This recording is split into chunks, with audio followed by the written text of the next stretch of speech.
ये क्या सुन रहा हूँ मैं? अरे बाबा लेकिन एक सेकंड बैगन કામ કર એમાંથી એકને એક કોઈ ગાડી આપી દે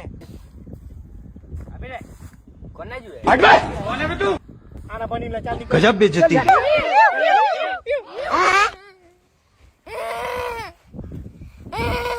ચાલ ભાઈ બેલ તો બહુ રડે ને મમ્મીને પછી કેપ્ટો છે તો બોલાઈ લે કે હું કરે ભાઈ બોલાય લો આયા ઓય આટલા આયા કર यस मैं भी रमण હવે આ ઈવડો ખર્યો હવે અને આ રમણો ને હું ત્યાં રમકડા તો મળે નહીં આપડા પર બની એને કામ કર ને ઓય આ પર રમકડા તો મળે નહીં એક કામ કર નાક બની જા નાક તું બને ને આવડે ને નાક બનતા ચાલ નાક બનજો મને